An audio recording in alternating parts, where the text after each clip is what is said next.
Marahay na hapon sa Indo, mga tugang. Ini po ang Bareta alas 5 sa ngaran ni News Director Edwin Peralta. Ako po si Francia May Boras.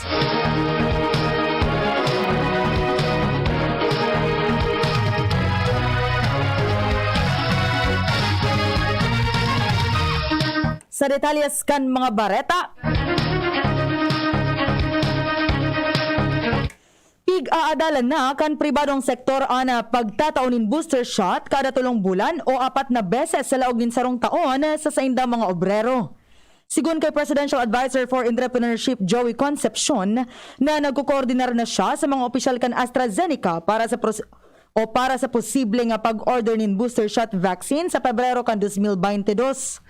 Sinabi niyang target kay niya na matawanin booster shot ang mas dakol na obrero sa ikaduwang kwarter kan taon. Tinawan ni Concepcion ana pagtataunin booster shot kada kwarter ana sarong epektibong paagi sa Omicron variant kan COVID-19. Aminado man si Concepcion na bako gabos kan kompanya kakayano na makabakalin bakuna para sa sainda mga obrero kaya kakaipuhanan panindanin ayuda kan gobyerno lalo na ang saradit na negosyo.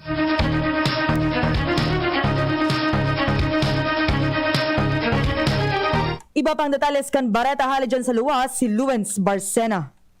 Naging matrayumpo ang ginibong Grand Alumni Homecoming kan St. Raphael Academy Batch 1996 sa Batch 2012 sa SRA o kaya sa St. Raphael's Academy Quadrangle para sa mga akikan barangay Baybay. Ini ang nanutarang kan DC Dipinyot sa kung saan pinanginutan ni Sister Geraldine Hernandez A.R. ang naging representante kan principal kan St. Raphael's Academy na si Sister Maylin Gustilo A.R. Tangani ng manginot sa aktibidad na nasambit 1,200 na mga kaakian ang natawan sa paagi ng outreach activity ng mga food packs at mga gift items ali sa mga nasambit na batch asin grabe ang pasasalamat kan mga ini dahilan ta narumduman sinda ka mga nasambitan ng batch. Sigun kay Gustilo sa pakikipag-ulay sa iya kan DC Dipinyos sa kudaon na bagay ang siring na onra asin siya bilib sa mga nasambit na batch na ini sa imbis na i-enjoy mag-get together mag-inuman dainan ninda ini ginibo so mga budget na pinag-contribute ginibo na sana pinagbarakal ng mga gamit atin na mga pagkaon tanganin ng makasirbi sa araning komunidad ang barangay Baybay Legazpi City iyo ang nalalaganaan o kaya kinamumugtakan ka nasambitan ng eskwelahan kaya ang nasambit pa na mga batch iyo man ang nakarundom na magtaonin na siring na bagay sa mga aki ang batch 1996 pinangikutan ni Adrian Galapate asin ang batch 2012 sa pangingilot man kang presidente na si Nelly Nunez alagad doon niya sinagpartisiparan asin pinordinar ni Mr. RJ Barrios asin kan sa indong lingkod. Dagdag na Bareta, ako po, Del TV.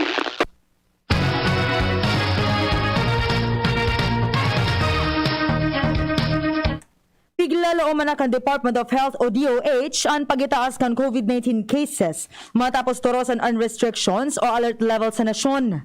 Sigun kay Health Undersecretary Maria Rosario Vergere na ang sagiraray na paglukso kan kaso dahil sa holiday-related mobility asin pagiging kampante sa minimum public health standards. Apesar kay ni, siniguro ni Vergere na padagos na pigbabantayan ang sitwasyon maski dai pa masiguro ko na o kun Omicron variant ang kausakan pag-itaas kan mga kaso. Nangapudan man ang DOH official sa publiko asin mga local government units na siguruhon na ipapautob ang mga health protocol.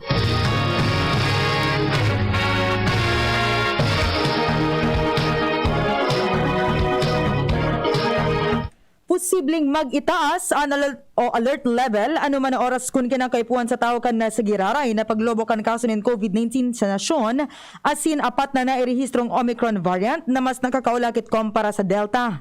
Reaksyon ini ni Acting Presidential Spokesman Carlo Alexi Nograles sa report kan Octa Research Group na nag-itaas din 8.4% ang COVID-19 positivity rate sa Metro Manila. En kaso makahiling ang Interagency Task Force niya na case spike, posibleng iitaas o higpitan ang alert level kung kaipuhan. Pwede man na i-anunsyo ngunyan ang panibagong alert level system na mapuon sa Enero 1 sa Koda 15. Sa ngunyan na siraram kan alert level 2 ang Pilipinas sa Kod sa ngunyan na aldaw.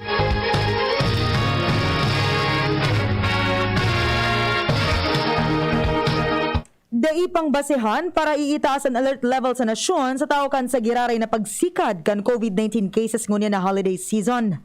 Iniyan sinabi ni Interior and Local Government Secretary Eduardo Anyo suhay sa pahayag kan palasyo. Sigun kay Anyo, tutukaron pa kan Interagency Task Force for the Management of Emerging Infectious Diseases an issue. Siniguro man kan Secretary na maigot nindang ipapautob ang minimum public health standards tanganing maiwasan ang mga super spreader event. Enot kay ni kanang Martes, nagpatanid si Octa Research Fellow Dr. Guido David na posibleng sobra pa sa holiday uptick ang kausa kan panibagong serye kan pagitaas nin COVID-19 cases.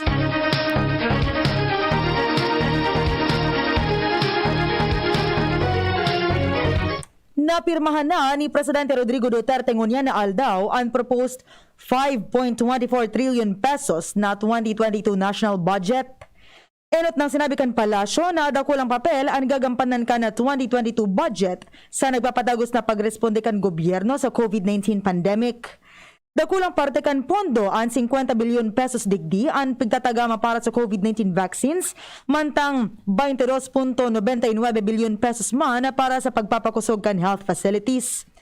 Magigirumduman na sinabi kan Malacanang na pigaadalan nanin marhay as sinag-agi sa proseso ang budget bago ini pinirmahanip kan presidente. Mientras na sigun sa presidente, ang pagpirma sa 2022 General Appropriations Act patunay kan commitment kan gobyerno para magkaigwanin mas magayon na buhay ang gabos sa mga Pilipino sa paagi kan manlain-lain na programa na makakatabang sa satuyang recovery and rehabilitation.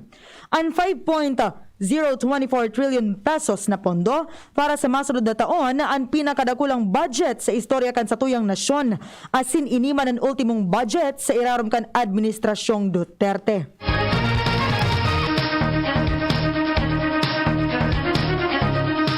Ginibo ng ley ni Presidente Rodrigo Duterte ang Department of Migrant Workers Act.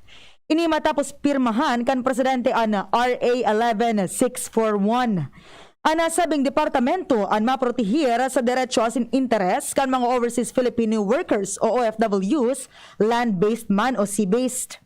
Maresponde man ini sa anuman na pangangaipo kan OFWs regardless kung sindaman dokumentado o bako.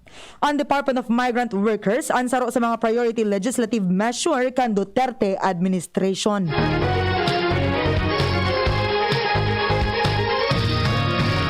Nakisumaro si Presidente Rodrigo Duterte sa selebrasyon kan ika-125 anibersaryo kan paghirumdom sa kabayanihan ni Gat Jose Rizal.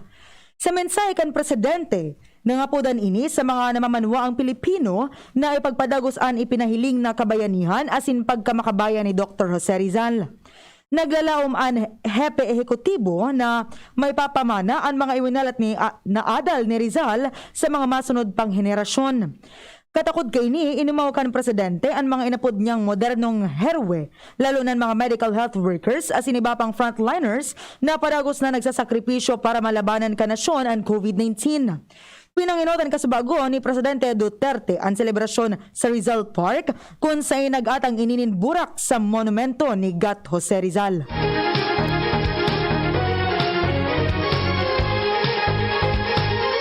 Ikinaugmakan palasyo kan Malacanang ang SWS survey result na nagsasabing mayoriya o 93% kan mga Pilipino ang optimistic o positibo pa man giraray sa maabot na 2022.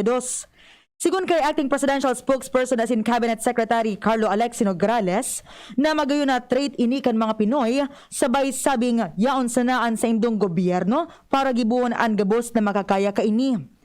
Pero tinawanin doon ni Nograles na importante ana pagtarabangan kan lambang saro taning malampasanan kada hagyat aron ka nakaaging kalamidad asinan COVID-19 pandemic. Sinabi pa kan sekretary na sa pagpirma ngunya na aldaw ni Presidente Rodrigo Duterte kan proposed 2022 national budget, makakalao man namamanuaan na sa natatadang 6 na bulan sa termino kan Presidente. Ipapautob asin paparekason ang gabos na mga programa asin proyektong nakapalaman sa 2022 projects bago pa man tamaan in election ban. Ana sabing survey ginibukan Desyembre 12 sa Koda 16, 2021.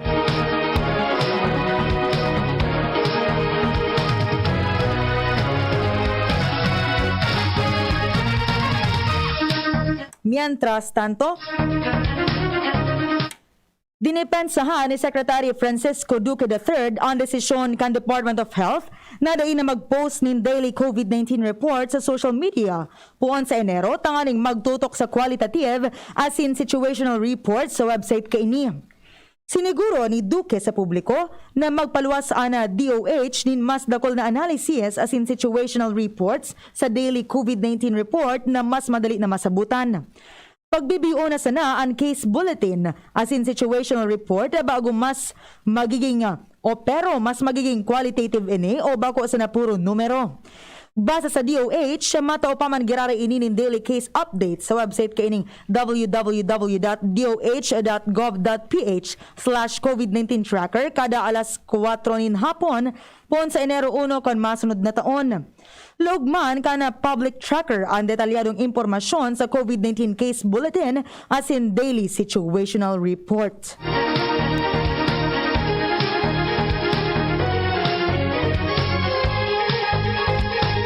Para kay Senator Joel Villanueva, marahay na ipagpadagos kan Department of Health o DOH ang daily briefing na nagpapahayag nin report asin halipot na analysis manungod sa sitwasyon asin numero kan kaso nin COVID-19 sa nasyon. Sigun kay Villanueva, maski babaan na aktibong kaso kan COVID-19, kay puwan pa man giraray nagiyahan kan DOH ang publiko sa mga dapat nindang gibuhon dahil di patapos ang paglakop kan virus.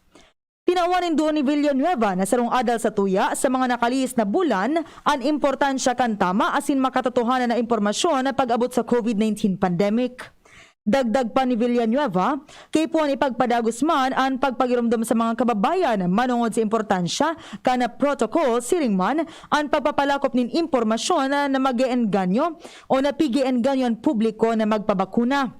Sinabi ni Villanueva na importante na maaraman kan Public Health Authority kung anong klaseng variant ana naglalakop para mas maging maingat ang gabos. Sinabi pa kan senador na dahil kita dapat maging kampante para masiguro ang trayumpo sa pagbukas kan sa tuyang ekonomiya.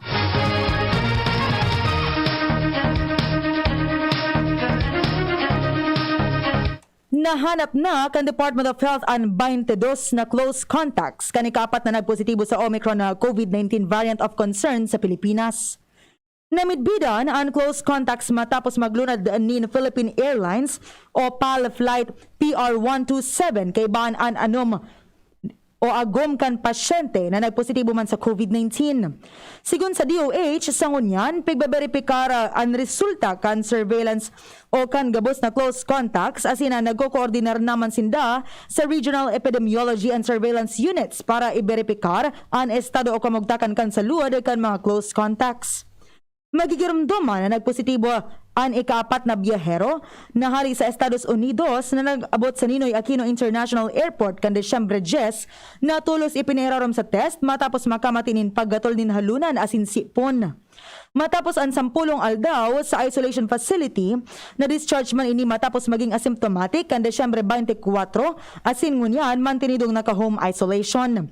Nakatalaan man ipairarom sa genome sequencing ang agom kan pasyenteng nagpagiramdom tanganing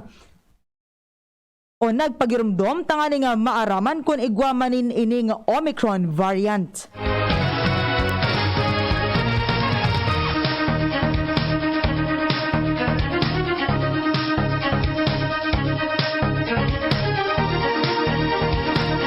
Iyan na detalles kan mga bareta para sa aga digdi sa Radyo DZGB.